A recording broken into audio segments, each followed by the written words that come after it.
नमस्कार, मैं हूं आपके साथ अंकिता पाल। मीटिंग की शुरुआत करते हैं। खंडवा के बीजेपी प्रदेश कार्यालय में एसआईआर को लेकर प्रदेश स्तरीय कार्यशाला का आयोजन किया गया। कार्यशाला को राष्ट्रीय सह संगठन महामंत्री शिव प्रकाश और प्रदेश अध्यक्ष विधायक हेमंत खंडेवाल ने संबोधित किया है। आपको बताते चलें कि खंडवा में बीजेपी प्रदेश कार्यालय में कार्यशाला का आयोजन किया गया। इस दौरान दीप प्रज्वलन करके कार्यक्रम का शुभारंभ हुआ। एसआईआर को लेकर कार्यशाला हुई और यहां पर राष्ट्रीय महामंत्री ने सभा को संबोधित किया। तस्वीरें आपको दिखा रहे हैं जहां पर बड़ी संख्या में महिलाएं और साथ ही पहुंचे हुए थे राष्ट्रीय महामंत्री ने। और इस दौरान संबोधित करते हुए एसआईआर को लेकर ये कार्यशाला आयोजित की गई, जिसका पुनर्निरीक्षण 2025 का आयोजन किया गया था। राष्ट्रीय महामंत्री ने संबोधित किया है।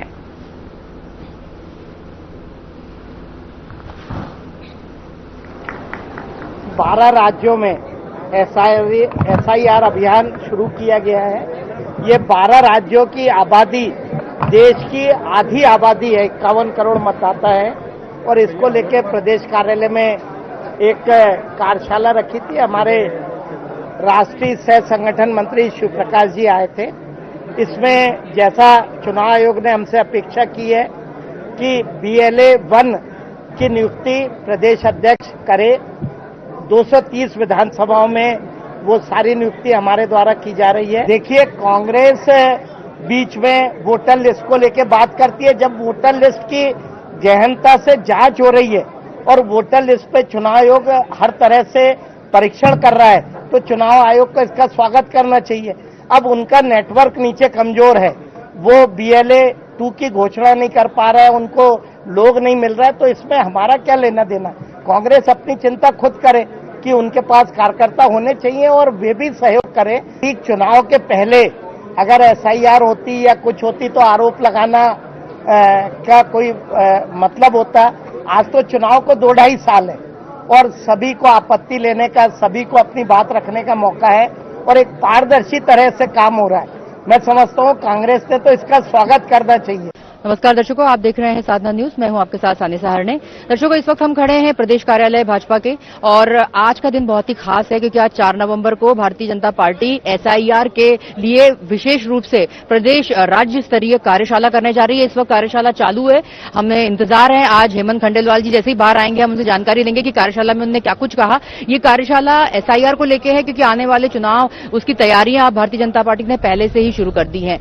जैसे कि दर्शकों आपको बताना चाहेंगे कि इस बार भारतीय जनता पार्टी ने एसआईआर को लेकर, जिसमें कि आपको पीछे हम दिखा रहे हैं कि विशेष गहन पुनरीक्षण 2025 एसआईआर को लेकर एक विशेष कार्यशाला। इसमें यह बताया जाएगा कि कैसे BLO आपके घर तक आएंगे, कैसे आपका नाम, आपकी पूरी जानकारी जुटाई जाएगी, क्या कुछ पहले से जो अगर आपके वोटर कार्ड में गलतियां हैं उसको सुधारी जाएंगी। और आपसे भी अनुरोध है कि आप अपने वोटर ID को सुधारने के लिए जब BLO आपके घर आए तो उनको सहयोग करें। जो कुछ वो जानकारी मांगते हैं उन्हें दे दी जाए क्योंकि वो नई जानकारी, नई अपडेट के साथ इस बार वोटर ID अपडेट होगा। और एसआईआर मतलब विशेष गहन पुनरीक्षण 2025, क्योंकि अब ये बिहार में भी चालू हो गया है। बिहार में भी अब जल्दी नतीजे आने वाले हैं और ऐसे ही अब मध्य प्रदेश में भी राजनीति जो आने वाला समय है चुनाव को लेकर, उसके लिए सभी संगठन, प्रदेश संगठन के जितने भी लोग हैं वो भी लगे हुए हैं। आज हेमंत खंडेलवाल जी प्रदेश अध्यक्ष, वो भी आज अंदर अभी अपना वक्तव्य दे रहे हैं। साथ में शिव प्रकाश जी भी आए हैं, राष्ट्रीय संगठन महामंत्री, वो भी अंदर बैठे हुए हैं, वो भी अपना वक्तव्य देंगे और क्या कुछ कहेंगे थोड़ी देर में पता चल जाएगा।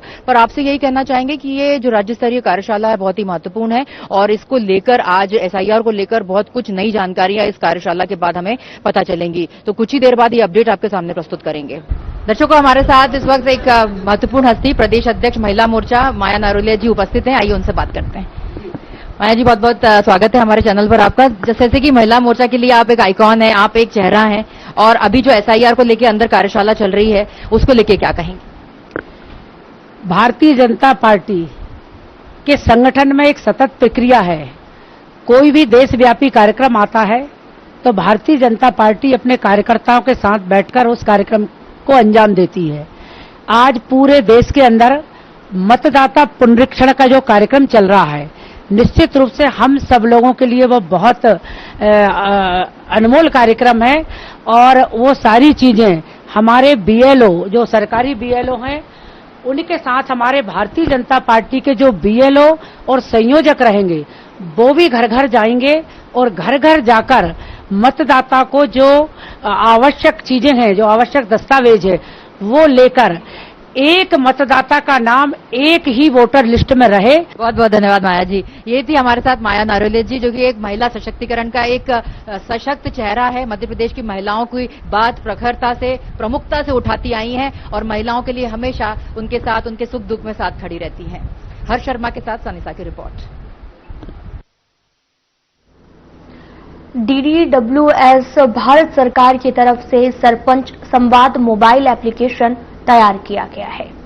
स्वच्छ भारत मिशन ग्रामीण अंतर्गत ODF प्लस मॉडल घोषित ग्रामों की उपलब्धियों की निरंतरता और साथ ही स्थायित्व को बनाए रखने के लिए एक ऐप को तैयार किया गया, जो सभी ग्राम पंचायतों के सरपंचों को उपलब्ध कराई जाएगी। सरपंच संवाद मोबाइल एप्लीकेशन डाउनलोड करने संबंधित प्रशिक्षण संयोजक हिना पांडे ने मंगलवार को मोहन बड़ोदिया के पंचायत सभा कक्ष में प्रशिक्षण दिया है। तो मोहन बड़ोदिया में सरपंच संवाद मोबाइल एप्लीकेशन तैयार किया गया है और सरपंचों को इस ऐप का प्रशिक्षण दिया जा रहा है। तो तस्वीरें आपको लगातार दिखा रहे हैं, जहां पर सरपंच के लिए एक ऐप को संवाद करने के लिए एक ऐप को लॉन्च किया गया है और एक एप्लीकेशन जो है वो तैयार की गई है, जो कि हर सरपंच के यानी कि गांव के सरपंचों को दिया जाएगा और इससे इसका प्रशिक्षण भी वो लेंगे। ऐप का प्रशिक्षण किया गया और यहां पर ये बड़ी सौगात है। इस दौरान महिलाएं जो हैं वो मौके पर उपस्थित रही। तस्वीरें भी आपको दिखा रहे हैं जो कि बड़ोदिया से है, जहां पर सरपंच संवाद मोबाइल एप्लीकेशन तैयार किया गया है, जिससे आने वाले समय में संवाद करने में आसानी रहेगी और हर जानकारी इससे आसानी से पहुंच सकेगी।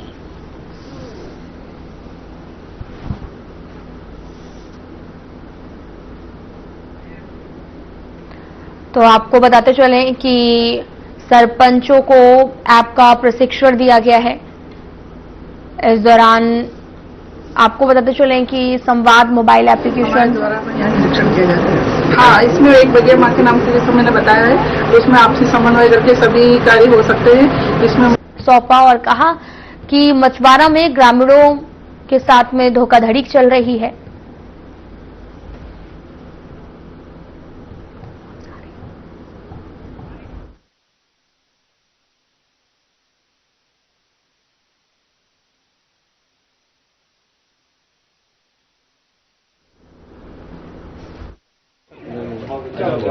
मछुआरे में जो मिलीजुली भगत से जो कार्य हो रहे हैं, इंजीनियर, सचिव, सह सचिव, सरपंच, इन सबकी मिलीजुली भगत से जो कार्य हो रहे हैं वो पूरे सही नहीं है। जो भी काम करते हैं वे लोग केवल 20 से 25% का पैसा लगाते हैं, उसके बाद पूरा पैसा वो हड़प लेते हैं। और हम लोग यदि उनसे बोलते हैं तो हम लोगों को बोलते हैं कि मतलब धमकी वगैरह भी देते हैं। किस तरह की धमकी दी जाती है? आप लोग यदि हमारे खिलाफ यदि कार्रवाई करोगे तो हम अपनी आगे चलकर अच्छी नहीं बनेगी, आपसी व्यवहार खराब होंगे। हम लोग आवेदन लेके आए हैं कलेक्टर मैडम के पास और सभी सरों के पास कि जो पंचायत में जो बिल लगाए गए हैं वो पूरी तरह से फर्जी बिल हैं। जिनका अगर 100 रुपए निकाले गए हैं तो उनमें सिर्फ 20 रुपए का ही काम किया गया है, बाकी का 80 रुपए उनके निजी कार्यों में और अपने निजी क्षेत्रों में का उपयोग किया गया है। तो हम लोग यही शिकायत लेकर आए हैं कि उनका जल्द से जल्द निराकरण हो और उनकी सभी कार्यों की जांच हो जाए। कुछ समस्याएं हैं, मतलब जिसमें जो कार्य किए गए उसको कार्य पूर्ण नहीं हुआ, उसकी बिल निकाले गए, पैसा निकाल लिया गया। जैसे आज टैंकर हैं तो उसके टायर मतलब नहीं लगे, बिल निकाल लिए गए। और कुछ जैसे आज पानी निकासी का काम हुआ है तो 50 से 1000 लगी, तो उसमें 3 लाख की मतलब बिल लगा के निकाल लिए गए।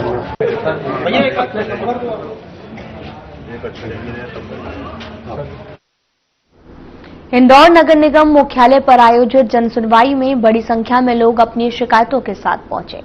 अधिकारियों ने सभी आवेदनों को गंभीरता से सुना। कई शिकायतों का मौके पर समाधान किया, जबकि कुछ को संबंधित जोन अधिकारियों को निराकरण के लिए भेजा गया है। जनसुनवाई में कुल 38 आवेदन प्राप्त हुए हैं, जिनमें से अधिकतर शिकायतें अतिक्रमण, भवन अनुग्रह, नामांतरण और गंदगी और सीवरेज सफाई से संबंधित थी। अधिकारियों ने इन शिकायतों के शीघ्र समाधान के लिए संबंधित अधिकारियों को निर्देश दिए हैं और तय समय सीमा में निराकरण का आदेश दिया है।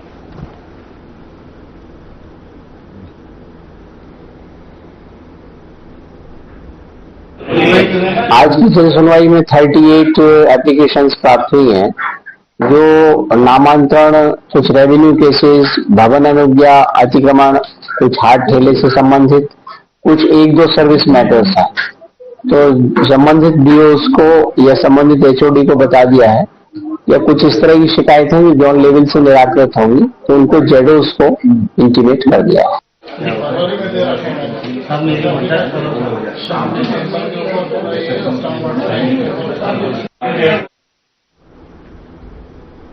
थाना वेरछा के अंतर्गत आने वाले इलाकों में पिछले कई दिनों से लगातार चोरी की वारदात को अंजाम दिया जा रहा था। अपराध की गंभीरता को देखते हुए पुलिस अधीक्षक शाजापुर यशपाल सिंह राजपूत के निर्देशानुसार अतिरिक्त पुलिस अधीक्षक घनश्याम मालवीय और अनुविभागीय अधिकारी पुलिस वेरछा रवि प्रकाश कोल के मार्गदर्शन में थाना प्रभारी निरीक्षक भरत सिंह किरार ने एक विशेष पुलिस टीम गठित की है। टीम के लगातार अथक प्रयास, मुखबिर सूचना एवं साइबर सेल की मदद से आरोपियों को चिन्हित किया गया। कार्रवाई के दौरान आरोपी पप्पू अरुण, मनीष, घनश्याम को गिरफ्तार किया गया, जिनके पास से 6 पानी की मोटर, 2 मोटरसाइकिल सहित कुल 1,77,000 रुपए का चोरी का सामान जब्त हुआ है।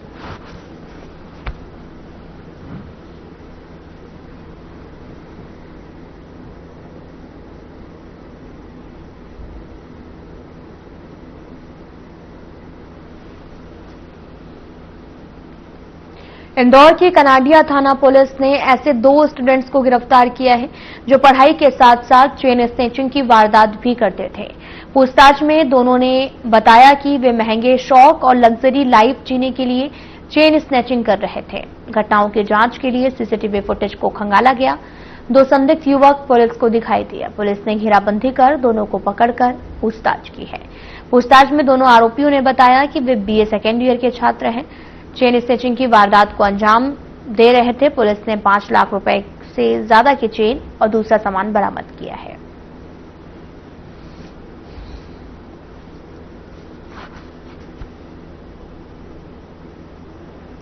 और 27 अक्टूबर की ये घटना है। कनाडिया रोड पर एक चेन स्नैचिंग की वारदात सुबह हुई थी और इस पर से संज्ञान लेते हुए जोन 2 की पुलिस ने कनाडिया थाना से संपर्क किया और इनको सूचना दी गई और उसके बाद थाना प्रभारी के स्तर पर विभिन्न टीमें बनाई गई और टीमें बनाकर रवाना की गई।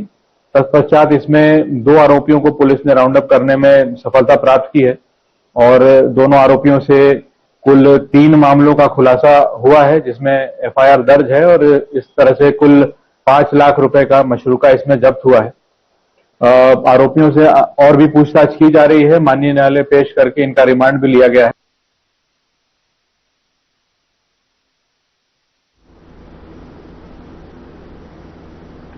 फिलहाल यहां रुकते हैं एक छोटे से ब्रेक के लिए।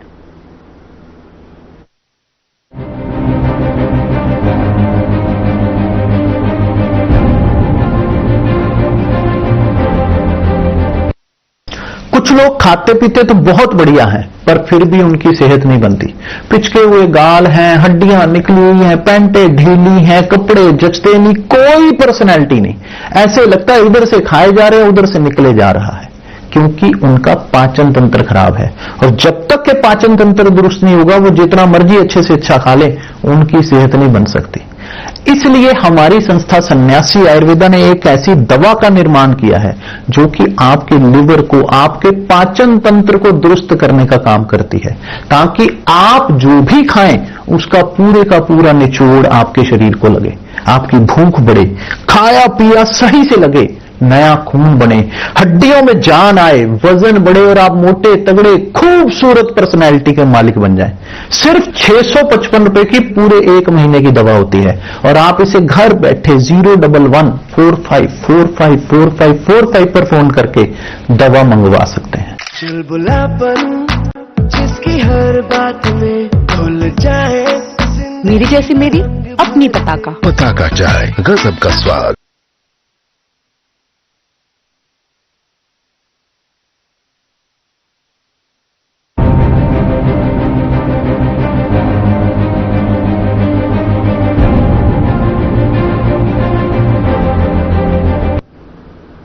ब्रेक के बाद स्वागत है आप सभी का। रुक करते हैं खबरों की तरफ। महाराष्ट्र के मालेगांव में 10 लाख रुपए के नकली नोट के साथ पकड़े गए बुरहानपुर निवासियों में से एक आरोपी मोहम्मद जुबेर अंसारी, जो कि खंडवा के पैठिया गांव में मस्जिद इमाम था, जो कि गिरफ्तारी के बाद खंडवा पुलिस ने उसके कमरे से 19 लाख रुपए से अधिक के नकली नोट बरामद किए हैं। दरअसल जांच में ये सामने आया कि इस घोटाले का मास्टरमाइंड बुरहानपुर के सस्पेंडेड डॉक्टर प्रतीक नवलखे है, जो सरकारी अस्पताल में कार्यरत था। इस मामले के बाद में बुरहानपुर पुलिस सक्रिय हो गया। दोनों आरोपियों के घरों में सर्चिंग की गई, साथ ही डॉक्टर नवलखे के घर को भी सील कर दिया गया। पुलिस ने बताया कि सस्पेंड डॉक्टर को कुछ दिन पहले जलगांव पुलिस भी नकली नोट मामले में गिरफ्तार कर चुकी है और बुरहानपुर पुलिस खंडवा और मालेगांव पुलिस को हर संभव सहयोग प्रदान कर रही है। जैसे ही हमको न्यूज़ के माध्यम से सूचना मिली कि इन व्यक्तियों के खिलाफ प्रकरण दर्ज हुआ है महाराष्ट्र में, तो तत्काल हमने दोनों आरोपियों के घरों की तलाशी भी करवाई। साथ ही जो एक और आरोपी है उसके घर को भी हमने सीजिंग किया है, ताकि जांच टीम आकर के आगे की कार्रवाई भी वहाँ पे कर सके। किसका मकान, उस आरोपी का नाम क्या है? प्रतीक नवलखे डॉक्टर हैं, इनके घर को सीज किया है। क्या इसका भी कोई बैकग्राउंड है, क्या क्राइम बैकग्राउंड है कुछ? हाँ, इसके खिलाफ पूर्व से 5 अपराध दर्ज हैं, जिसमें 3 अपराध थाना लालबाग में और 2 अपराध जलगांव महाराष्ट्र में है। जलगांव वाले अपराध किस संबंध में? जलगांव वाले अपराध की जो प्राप्त जानकारी के अनुसार वो फर्जी टाइप से जाली नोटों को लेकर ही दर्ज हुए हैं। बुरहानपुर पुलिस, मालेगांव पुलिस और जो खंडवा की SIT उसके संपर्क में है पूरी तरह से? हाँ, उनकी तरफ से यदि कुछ है तो हम यहाँ से लगातार जानकारी वगैरह भी प्रदान कर रहे हैं।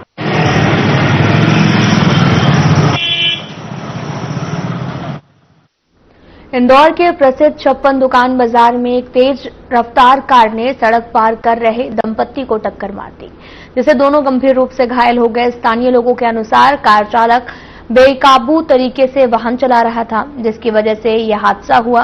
घटना के बाद आसपास के लोगों ने घायलों को तत्काल अस्पताल भेजा है और सूचना मिलते ही तुकोगंज थाना पुलिस मौके पर पहुंची और आरोपी ड्राइवर को हिरासत में ले लिया है। साथ ही आपको यह भी बताते चलें कि गाड़ी मालिक को भी दबोच लिया है। पुलिस पूरे मामले की जांच कर रही है और ये पता लगाने का प्रयास कर रही है कि गाड़ी किस रफ्तार में चल रही थी और क्या चालक नशे में था।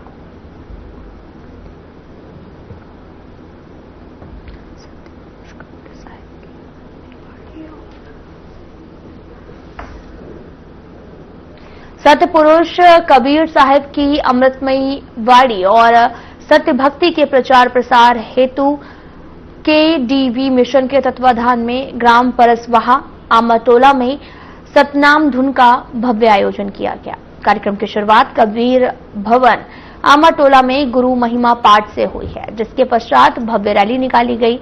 यह रैली परसवाहा कठईडी से होते हुए आमाटोला लौटी और ग्रामवासी भक्ति में सराबोर नजर आए।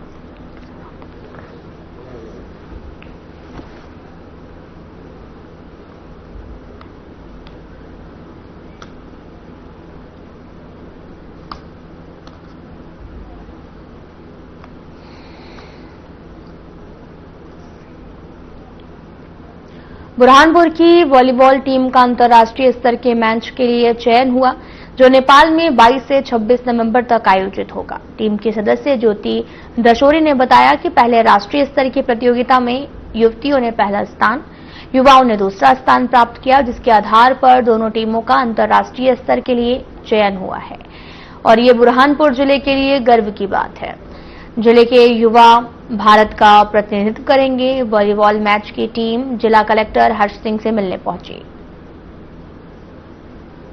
चयन पहले राष्ट्रीय स्तर के लिए हुआ था, हम लोगों की वहाँ फर्स्ट प्लेस लगी है और बॉयज की सेकंड और थर्ड प्लेस लगी है। अब हमारा सिलेक्शन अंतर्राष्ट्रीय स्तर पर हुआ है वॉलीबॉल के लिए। तो मतलब कहाँ पे कब होगा मैच? नेपाल में होने जा रहा है अंतर्राष्ट्रीय स्तर 22 तारीख से 26 तारीख तक। तो आप भारत की टीम के सदस्य हैं आप? Yes sir. कौन सा मतलब आयु वर्ग का कौन सा है पूरा बताइए? Under 17, under 19। दो अलग अलग टीमों में है। Yes sir. तो क्या किससे मुलाकात करने आए थे आप? Collector sir.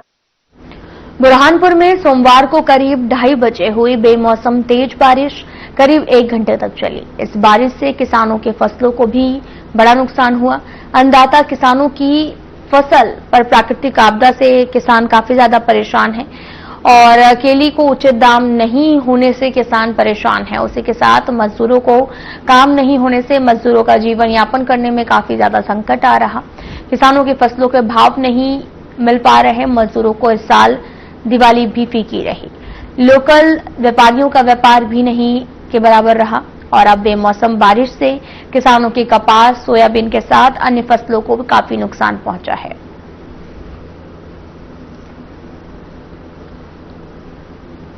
फिलहाल बुलेटिन में इतना ही। नमस्कार।